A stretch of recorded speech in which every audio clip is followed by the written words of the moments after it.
Mom and Sarah are going to live in this house too. With so many adults around, raising the kids should be easier.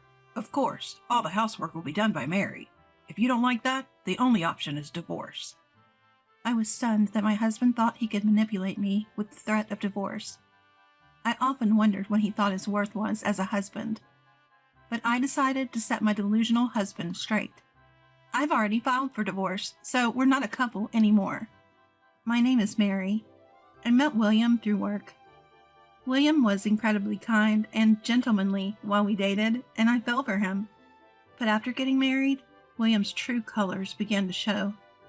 William had moved out of his family home when he started working and had lived alone for a while. He should understand the difficulties of managing a household, yet he pushed all the chores on me, even though we both worked. Whenever I suggested that we share the household chores, he would groan and refuse. He always argued that since he earned more than me, I should be responsible for all the housework, always evading his responsibilities. The thought of divorce crossed my mind several times, but I was already over 30. I feared that a woman over 30 with a history of divorce would find it challenging to remarry, so I put up with William's behavior. I knew that my grandmother had divorced when she was young and had lived a lonely life until her death. For me, the decision to divorce seemed like an enormous hurdle. By nature, I dreaded loneliness and wasn't ready to face a future on my own. This was the case even when my mother-in-law and sister-in-law Sarah treated me poorly. William's family lived near our house. My mother-in-law and Sarah often dropped by uninvited, spending time in our home as if it was theirs. William always said it was okay since they were family. He even gave them a spare key to our house, so they did as they pleased. Despite not lifting a finger to help, my mother-in-law and Sarah always had complaints.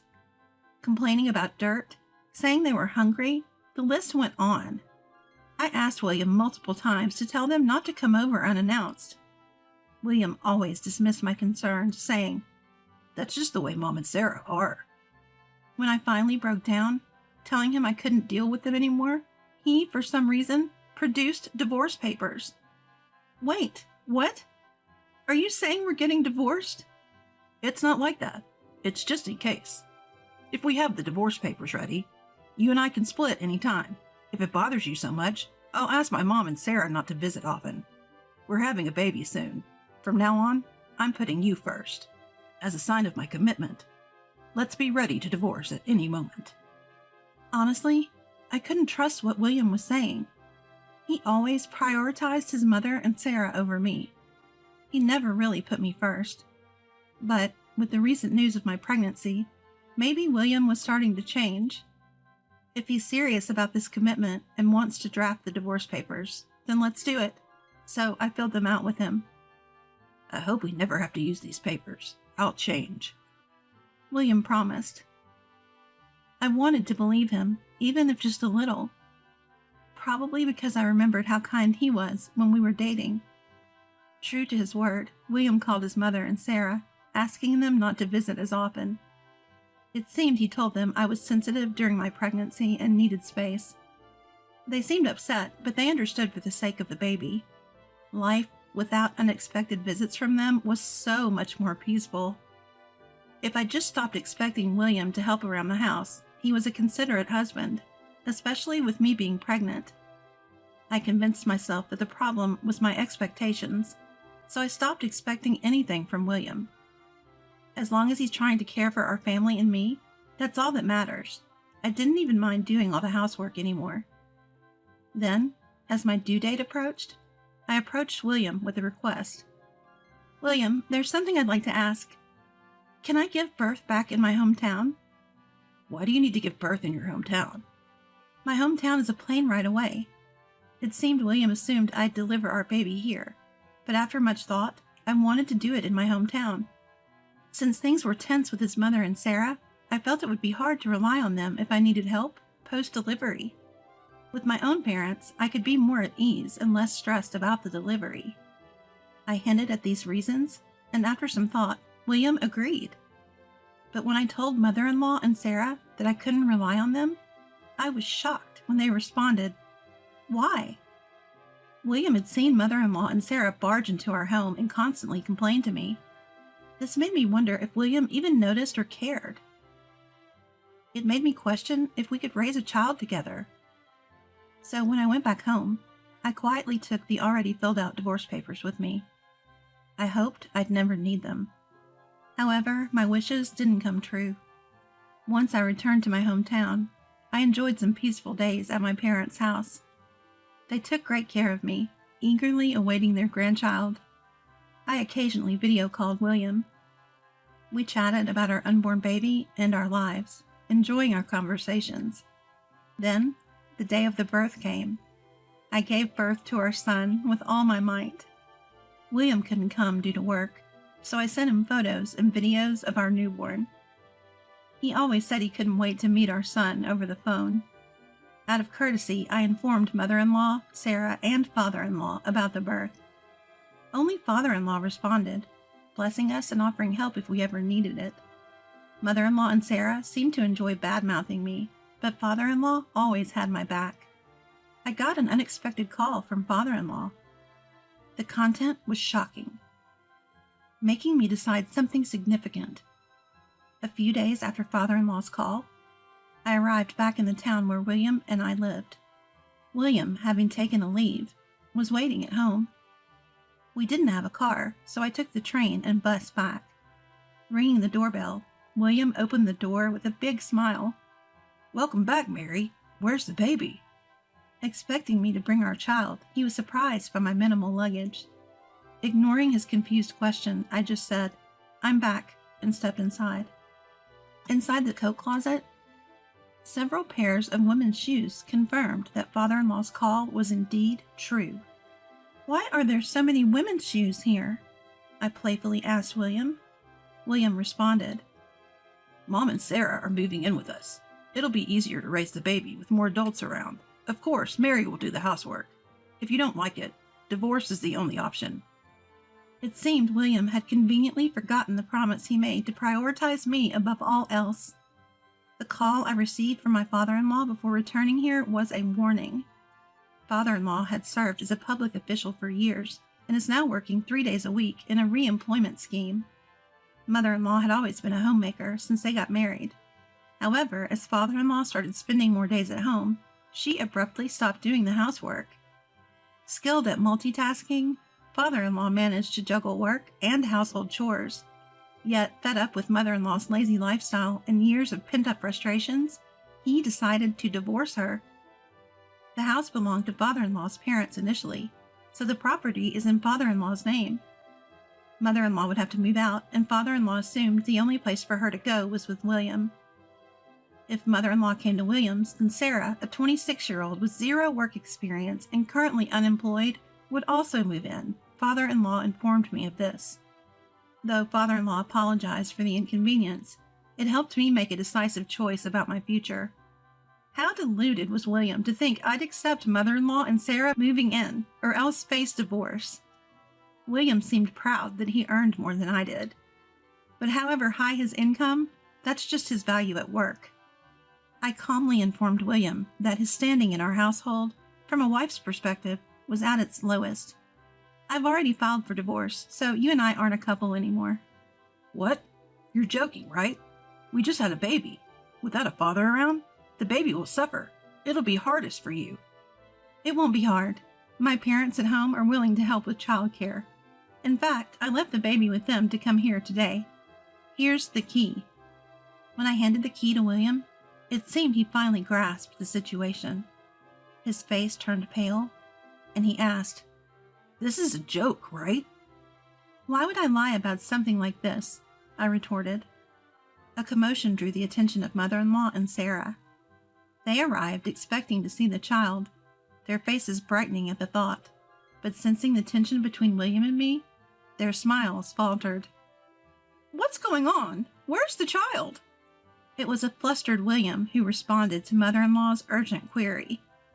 Pointing at me, much like a child tattling to their parent, he declared, "She's trying to divorce me behind my back." It was pitiful seeing him like this. Whatever love and affection I once felt for William seemed to evaporate in that very moment. Mother-in-law and Sarah were livid upon hearing about the divorce papers. Why would you do something so rash? They demanded. I took a deep breath and said, I never felt like I got along with you, mother-in-law, or you, Sarah. Constant complaints and being belittled was draining. I asked William to prioritize my feelings over yours. He promised to do so, even drafting the divorce papers as a gesture of commitment. But when he broke that promise, I felt I had no choice but to file them. Mother-in-law snapped. The only reason you and I don't get along is that you don't keep up with the housework. You should be grateful. Sarah and I are here to help, especially since you clearly can't manage both housework and childcare. I retorted. It's rich coming from someone who was kicked out by father-in-law. He told me you two are divorcing too. I made sure to thank him for all his patience over the years. So he told you? Mother-in-law exploded, her face red with anger, while Sarah looked visibly sour.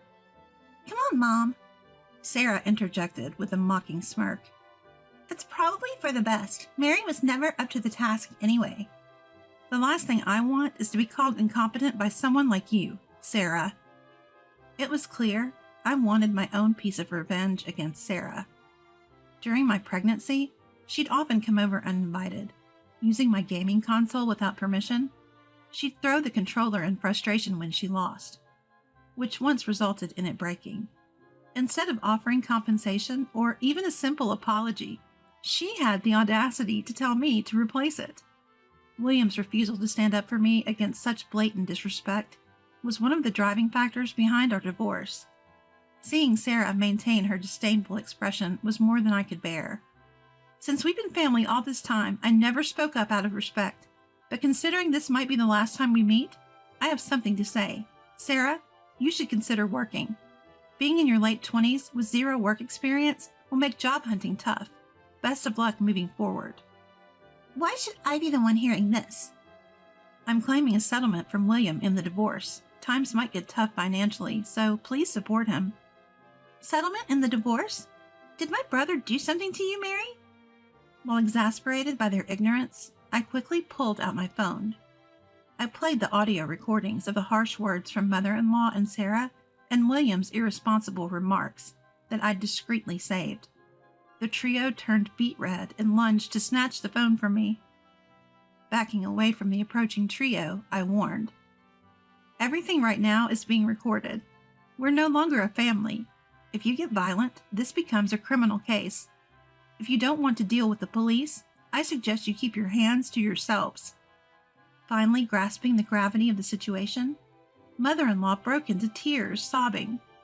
This is all happening because William married such a woman.